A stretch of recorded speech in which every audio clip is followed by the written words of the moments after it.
오늘 우리에게 주신 하나님의 말씀 보도록 하겠습니다. 고린도후서 7장 8절로 16절 말씀입니다. 생명의 샘가 8월 20일 화요일 말씀, 하나님의 뜻대로 하는 근심, 함께 읽겠습니다. 그러므로 내가 편지로 너희를 근심하게 한 것을 후회하였으나 지금은 후회하지 아니함은 그 편지가 너희로 잠시만 근심하게 한 줄을 알미라. 내가 지금 기뻐함은 너희로 근심하게 한 까닭이 아니요 도리어 너희가 근심함으로 회개함에 이른 까닭이라. 너희가 하나님의 뜻대로 근심하게 된 것은 우리에게서 아무 해도 받지 않게 하려 함이라. 하나님의 뜻대로 하는 근심은 후회할 것이 없는 구원에 이르게 하는 회개를 이루는 것이요 세상 근심은 사망을 이루는 것이니라. 보라, 하나님의 뜻대로 하게 된 이 근심이 너희를 얼마나 간절하게 하며 얼마나 변증하게 하며 얼마나 분하게 하며 얼마나 두렵게 하며 얼마나 사모하게 하며 얼마나 열심 있게 하며 얼마나 벌하게 하였는가. 너희가 그 일에 대하여 일체 너희 자신의 깨끗함을 나타내었느니라. 그런즉 내가 너희에게 쓴 것은 그 불의를 행한 자를 위한 것도 아니요 그 불의를 당한 자를 위한 것도 아니요 오직 우리를 위한 너희의 간절함이 하나님 앞에서 너희에게 나타나게 하려 함이로다. 이로 말미암아 우리가 위로를 받았고 우리가 받은 위로 위에 디도의 기쁨으로 우리가 더욱 많이 기뻐함은 그의 마음이 너희 무리로 말미암아 안심함을 얻었음이라. 내가 그에게 너희를 위하여 자랑한 것이 있더라도 부끄럽지 아니하니 우리가 너희에게 이런 말이 다 참된 것 같이 디도 앞에서 우리가 자랑한 것도 참되게 되었도다. 그가 너희 모든 사람들이 두려움과 떨므로 자기를 영접하여 순종한 것을 생각하고 너희를 향하여 그의 심정이 더욱 깊었으니 내가 범사에 너희를 신뢰하게 된 것을 기뻐하노라. 아멘. 시작 부분에 보면 그러므로 내가 편지로 너희를 근심하게 했다 하는 내용이 나와요. 이것은 우리가 그냥 기록되어져 있는 성경만 보면 고린도 전서라고 생각할 수 있는데 고린도 전서가 아니라 고린도 전서와 후서 사이에 보내진 편지가 또 하나 있는 것으로 보입니다. 또 그 편지가 보내지기에 앞서 고린도 전서 이후에 사도 바울이 고린도 교회를 방문하여서 그들이 사도를 대적하고 그리고 복음을 왜곡하며 교회 안이 혼란하고 갈등으로 인해서 교회가 찢어지고 무너지게 생긴 그 상황을 바로잡기 위해서 갔다가 자신이 가면 될 줄 알았는데 자신이 가도 오히려 그 문제가 해결되어지지 아니하고 도리어 자신을 대적하는 일까지 생겨나니 크게 당황하게 되어진 것이죠. 이 악다구니를 부리고 그냥 죽기로 각오하고 교양 없이 덤비는 사람을 어떻게 감당할 수가 없습니다. 그러니 사도 바울도 그곳에서 멱살잡이를 할 수 없으니 뒤로 물러나 다시 있던 곳으로 돌아오게 되어진 것이죠. 얼마나 가슴이 아팠겠습니까? 그 광경을 보고 자신이 2년 넘게 그곳에서 막 마음을 다하고 뜻을 다하고 힘을 다해서 성도들을 그렇게 세워놨던, 그래서 교회를 세웠던 어느 곳보다도 에베소만큼은 아니라 할지라도 그에 버금갈 정도로 이곳에서 마음을 다해 교회를 세웠는데 그 교회가 자신을 대적하고 복음이 왜곡되고 이 교회가 좀 분열되어 찢어지게 생겼으니, 그래서 무너지게 생겼으니, 그리고 유대교로 넘어가게 생겼으니 그 얼마나 가슴이 아팠겠습니까? 그래서 그 와서 정말 찢어지는 마음을 가지고 이제 편지를 다시 쓴 것이죠. 그게 눈물의 편지입니다. 그 눈물의 편지를 써서 보냈는데 누구 손에 들렸어요? 디도의 손에 들려서 보냈으니 그 기다리는 그 기간 동안에 얼마나 마음이 막 타들어갔겠습니까? 그 마음이 이해가 가져요. 타들어간 것이죠.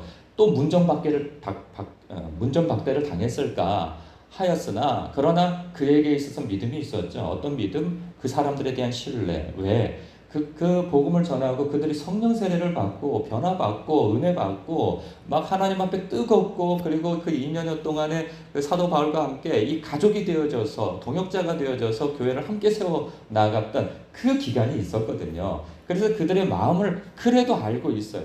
그래서 사도 바울이 디도에게 그들에게 아직 소망이 있다. 하고 그들이 얼마나 뜨거운 사람들이었으며 얼마나 하나님 앞에 신실하였으며 그것에 대한 자랑을 많이 해두었죠. 그래 너 두려워하지 말고 담대하게 가서 또 전하라 이렇게 당부를 했던 것이죠. 그것이 그 결과가 긍정적으로 온 것에 대해서 기쁨이 있는 거예요. 그래서 사도 바울이 14절에 내가 그에게 너희를 위하여 자랑한 것이 있더라도 부끄럽지 아니하니 우리가 너희에게 이룬 말이 다 참된 것 같이 기도 앞에서 우리가 자랑한 것도 참되게 되었도다. 이걸 보면 뭘로 알 수 있어요? 그들이 회개했다는 것이죠. 마음에 깊은 그 반성과 깨달음이 있어 자신들의 잘못을 깨닫고 돌이켰다는 거예요. 그래서 그 이야기가 여기 나오는 거 아니겠어요? 9절에 내가 지금 기뻐하는 이유는 너희로 근심하게 한 까닭이 아니요 도리어 너희가 근심함으로 회개함에 이른 까닭이라. 너희가 하나님의 뜻대로 근심하게 된 것은 우리에게서 아무 해도 받지 않게 하려 함이라. 하나님의 뜻대로 하는 근심은 후회할 것이 없는 구원에 이르게 하는 회개를 이루는 것이요 세상 근심은 사망을 이루는 것이니라. 이 회개할 때에 이 경험한 바가 다들 있으시겠지만 회개할 때 보면은 굉장히 큰 슬픔과 아픔과 그 두려움이 밀려와요. 그리고 그 아픔으로 인하여서 가슴이 쥐어 짜질 것 같은 이 죄에 대한 그 분노도 일어나고 그리고 이 죄에 대한 회개가 일어나면서 가슴이 쥐어 짜질 것 같은 전혀 경험하지 못한 극한 울음이 터져 나온단 말이죠. 그리고 그 땅을 치며 그 회개하고 반성한다 말이에요. 그런데 그게 표면적으로 보면 이 사람이 굉장히 큰 근심에 빠지고 좌절에 빠지고 낙심에 빠진 모습과 비슷해요. 그러니까 저 사람이 얼마나 괴롭게 저렇게 할까 하고 무슨 일이 있어? 무슨 큰 일이 벌어졌어? 모르는 사람은 이제 그렇게 보겠죠. 그러나 그 사람에게 있어서는 놀라운 그 안에서의 이 변화가 일어나는 거예요. 하나님께서 그것을 일으키시는 것이죠. 그래서 어떤 상황이 벌어지느냐 11절에 보라 하나님의 뜻대로 하게 된 이 근심이 너희로 얼마나 간절하게 하며 이 간절한 마음이 다시 일어나는 거죠. 하나님을 향한 이 간절한 마음, 이 사랑에 대한 간절함, 그리고 충성에 대한 간절함, 신실함에 대한 간절함이 일어나는 거예요. 그래서 하나님 앞에 내가 어떻게 하나님 앞에 더 충성되게 살 것인가에 대해서 간절한 마음이 일어나고 또 이 변증하게 하며 이 변증한다는 것은 복음을 변증한다는 것인지 아마도 그런 것 같아요. 그때 이단적 사상을 가지고 교회에 가만히 들어온 이 거짓 그리스도인이나 거짓 사도들에 대하여서 복음을 변증하며 그들과 대적하여 싸우는 일이 벌어진 것이죠.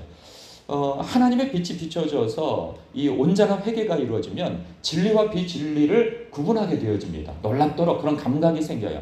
그래서 하나님의 그 빛이 비춰지기 이전에는 이게 진리인지 비진리인지 이거 잘 구분이 안 가요. 내가 지식이 없고 감이 없어가지고 그럴듯한 말에 현혹이 되어진단 말이에요.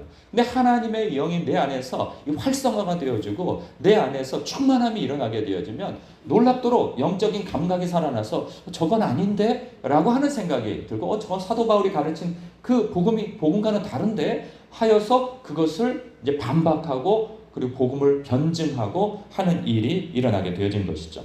그래서 얼마나 분하게 하며 내가 속은 것에 대해서 얼마나 분함이 일어납니까? 우리가 회개하게 되어지면 정말 분하게 일어나는 것이 무엇이냐? 내가 얼마나 내 인생을 하나님과 상관없는 삶을 살았고 하나님을 대적하는 삶을 살았는가? 이것은요, 내가 하나님 앞에 그동안 나름 충성되고 신실하게 살았다고 하는 사람에게서도 일어납니다. 그러니까 자기 소견에 자기 뜻대로 남들과 비교하여서 내가 이 정도면 신실하고 이 정도면 충성되지 나같이 기특한 사람이 어디 있어 하나님 앞에 이런 생각을 갖다가도 하나님의 빛이 비춰지면 마치